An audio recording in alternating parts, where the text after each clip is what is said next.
أهلا يا جماعة. هنكمل في الفيديو بتاع النهاردة الشرح عن طريقة التعامل مع برنامج الشوت كات. كنا اتكلمنا في فيديوهات قبل كده عن برنامج الشوت كات والواجهة بتاعته وأهم النوافذ أو الويندوز اللي بنحتاج نستعملها في التعامل مع البرنامج.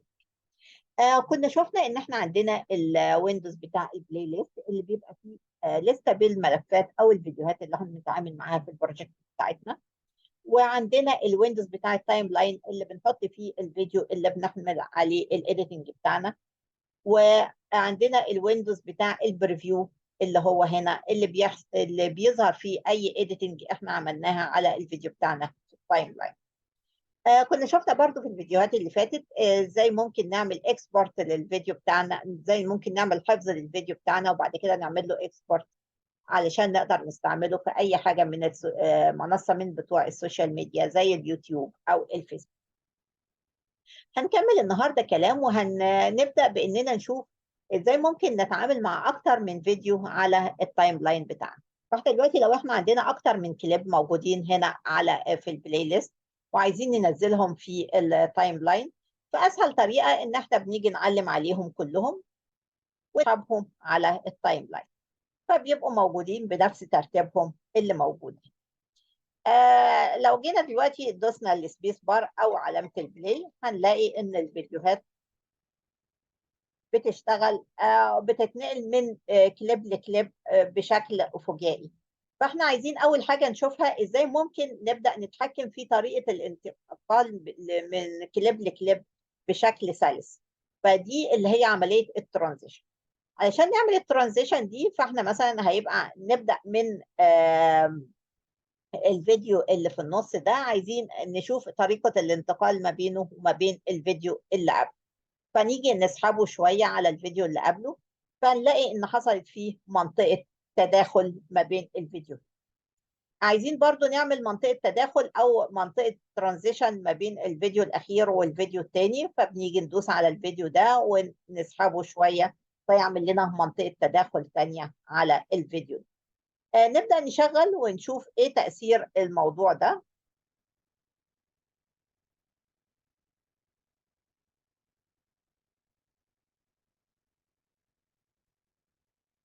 لقينا طبعًا إن هو في عملية التداخل أو عملية الانتقال من فيديو لتاني بقت بشكل أكتر سلاسة. وطبعًا كل ما الفترة بتاعة عملية الانتقال دي زادت، كل ما بنحس أكتر بتأثيرها.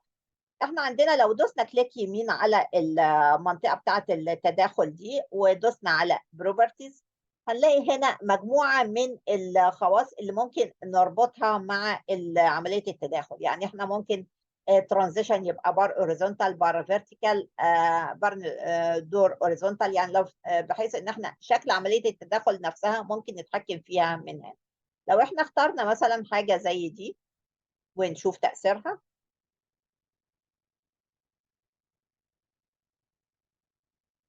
لقينا إن هي فعلًا بتعمل لي زي باب بيتقفل في عملية التداخل. أنا باقدر أتحكم في الشكل اللي أنا باقدر أعمل بيه عملية الtransition أو التداخل ده من خلال اختيار الشكل اللي أنا عايزاه من هنا. في مجموعة كبيرة من الخواص المرتبطة بعملية التداخل أنا ممكن أتحكم فيها، والخواص دي إحنا هنتكلم عليها بالتفصيل في فيديو تاني هاسيب لكم اللينك بتاعه.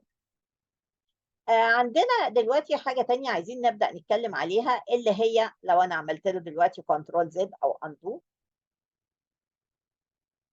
ونلغي عملية transition.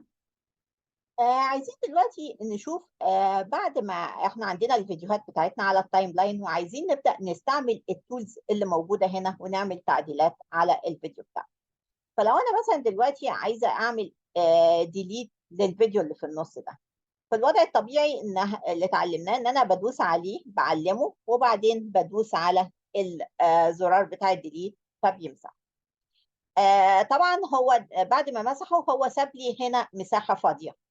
ممكن الوضع ده مش غالبًا هيكون مش الوضع المثالي بالنسبة لي اللي أنا عايزاه. أنا عايزاه إن هو يمسحه لي ويمسح لي معاه المساحة الفاضية اللي موجودة.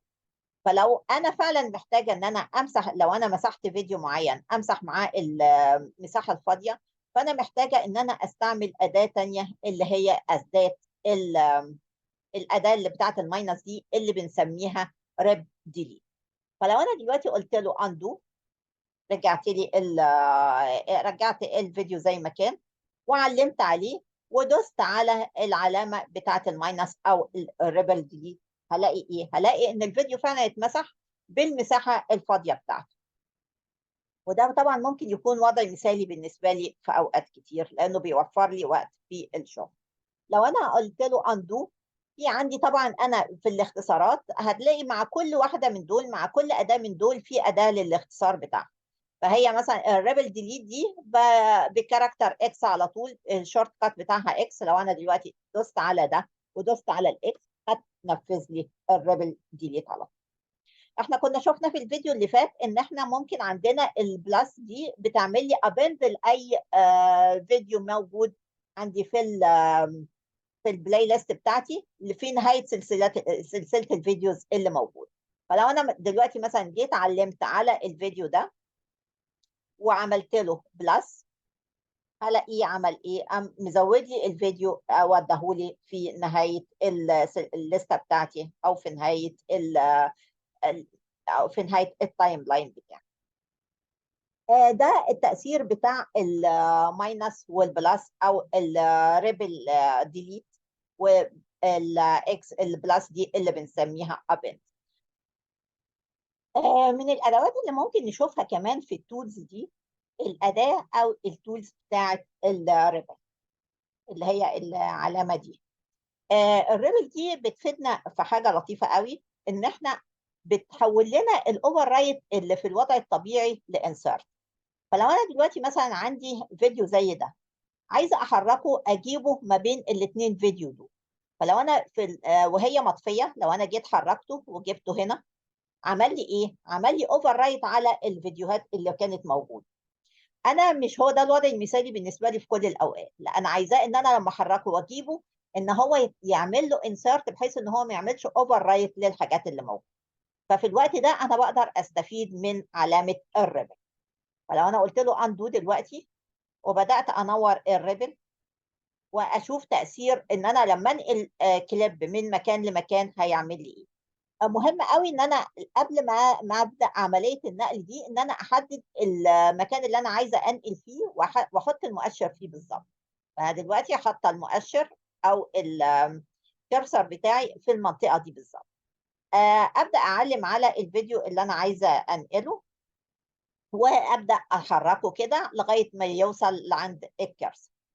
حصل ايه؟ ان هو فعلا عمل لي زي انسرشن للفيديو اللي انا نقلته ما بين الاثنين فيديو ده من غير ما يعمل له اوفر رايت عليه. دي طبعا حاجه بتفيدني جدا بعد في اثناء الشغل، لان بعد بتوفر لي اكتر من خطوه في خطوه واحده، وبتظبط لي الشغل بخطوه واحده ممكن استفيد منها. بنفس الطريقه لو انا دلوقتي جيت دوست على ده وعملت له اكس او اللي هي الماينس يعني، هيتشال خالص ويبقى مكانه زي ما شفنا قبل كده اللي هي علامه الريبل ديليت، ان هو شال لي الفيديو بالمساحه بتاعته. لو انا دلوقتي جيت حبيت ان انا احط فيديو تاني احطه تاني في مكانه، لو انا جيت دلوقتي هنا برضو لازم اكون محدده الكرسر وجيت هنا وعملت له والعلامه، وناخد بالنا ان العلامه تكون منوره. جيت هنا وقمت منزلاه، هو بيقول لي وانا بنزله هو بيقول لي انسرت، هيعمل لي انسرت في المكان اللي انا محدده فيه الكرسر بتاعي. طبعا الوضع ده مش هو هيكون موجود لو العلامه مطفيه. يبقى لو انا دلوقتي قلت له اندو وطفيت العلامه بتاعت الريبل وحاولت انزل الفيديو ده تاني هيقول لي اوفر رايت. فهي والعلامه منوره بتبقى انسرت والعلامه مطفيه بتبقى اوفر رايت. فده ممكن اقول له اندو واعلم العلامه وابدا انزل الفيديو اللي انا عايزه. لان سي مثلا ان انا عندي هنا مساحه فاضيه كده علشان يبان تاثيرها اكتر،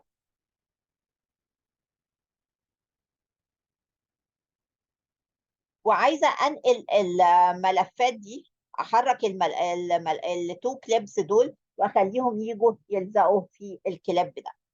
فانا عايزه اعمل ايه؟ ابدا اجي هنا وابدا احرك. طالما ان هي منوره الاثنين هيتحركوا مع بعض. لو انا قلت له اندو وطفيتها، ابدا احرك ده هلاقيه بيتحرك لوحده. فهي علامه الريبل دي بتخليني بتسحب الفيديو اللي انا واقفه عليه مع الفيديوهات اللي جايه بعده بنفس الطريقه. فده طبعا بيوفر لي وقت كتير جدا في تظبيط الشغل بتاعي وانا بعمل اديتنج انا بختار طبعا ايه اللي بنوره وايه اللي بطفيه على حسب الشغل اللي انا بعمله، وهل انا محتاجه ان انا اعمل اوفر رايت او اعمل انسرت او احرك كله او احرك جزء من الشغل. العلامه بتاعت الريبل دي احنا بنستعملها بتبقى بتشتغل على التراك الحالي بس، التراك اللي انا موجوده فيه بس. في عندنا حاجه ممكن يكون تاثيرها على كل التراكس اللي موجوده، اللي هي ريبل اول تراكس. فلو انا مثلا عندي اكتر من تراك، لو انا جيت دلوقتي هنا وقلت له تراك جديد، دوست يمين تراك اوبريشن اد فيديو تراك، عمل لي تراك جديد. احط فيه برضو 2 كده من الملفات بتاعتي.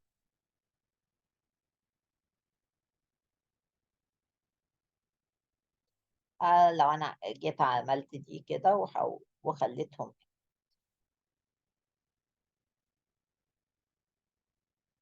كده، انا حطيت ال3 فيديوز بتاعي على التراك الجديد اللي انا خلقته. عايزه اشوف حاجه بقى. لو انا دلوقتي جيت قلت له دوست على الكليب اللي في النص ده ونطفي دي، ودوست على العلامه بتاعه الماينس او الريبل دي، انا واقفه دلوقتي على الكليب على التراك اللي هو في 2 وعملت له ماينس. حصل ايه؟ ان هو عمل لي بس الغاء للكليب بتاعي على التراك اللي انا واقفه عليه او التراك الكرنت بتاعي، لكن التراك التاني الحاجات بتاعته موجوده زي ما هي. فلو انا دلوقتي قلت له اندو ودوست على العلامه بتاعت الريبل اول تراكس وجيت لغيت الكليب ده، نشوف ايه التاثير. لغاني المساحه دي في كل التراكس اللي موجوده عندي. فهي دي طبعا هي حساسه جدا، على قد هي ممكن توفر لي وقت كبير انها بتطبق الاكشن اللي انا باخده على كل التراكس، لكن طبعا حساسه لو انا مش عايزه اطبق ده على كل التراكس في نفس الوقت. ممكن تكون مفيده قوي. بنشوف ايه الوقت المناسب اللي بنستخدمها فيه، بس نكون حريصين انها تبقى منوره بس وقت استخدامها، مش في كل الوقت بتاع التعديل. فدي ريبل اول تراكس اللي بتطبق الشغل بتاعها على التراكس اللي موجوده كلها. نشوف اداه تانية اللي هي سكراب وايل دراجون. اللي هي الاداه دي بتعمل لي ايه؟ بتعمل لي انها لو انا باجي في الوضع الطبيعي، لو انا جيت حركت الكليب بتاعي ده شويه كده، بلاقي ان الكليب بيتحرك لوحده من غير المؤشر اللي بتاع التايم لاين ما بيتحرك معاه. بحركه يمين وشمال من غير ما المؤشر بيتحرك معاه. لكن لو انا جيت نورت الاداه بتاعه السكراب وايل دراجون دي، هنلاقي المؤشر بيتحرك مع اي كليب انا ببدا احرك. لو انا هو ده الاكتف بتاعي وجيت هنا حركت ده، هلاقي المؤشر بيتحرك بتاعي معايا مع تحريك حركه الكليب. دي برضو اكيد بيبقى ليها فوائد في اوقات كتير وانا بعمل الايديتنج، فانا بشوف ايه الاداه المناسبه ليا وبنورها وقت ما بكون عايزه. دي كانت فكره عامه عن اهم التولز اللي موجوده في التايم لاينز وازاي ممكن نستعملهم وازاي ممكن نستفيد. يا ريت يكون الفيديو كان مفيد بالنسبه لكم وفي معلومه جديده، ونشوفكم في فيديو جاي ان شاء الله. سلام. لو انت معانا دلوقتي ولو الفيديو عجبك، يا ريت ما تنساش تسجل اعجابك بالضغط على زرار اللايك او بترك رساله. ولو انت جديد معانا ما تنساش تضغط على زر السبسكرايب للاشتراك في القناه. لما تشترك في القناه هيصلك فيديو او اكثر اسبوعيا من نوعيه الفيديوهات. اخيرا شكرا على المشاهده والدعم، والى اللقاء في فيديو اخر ان شاء الله. سلام.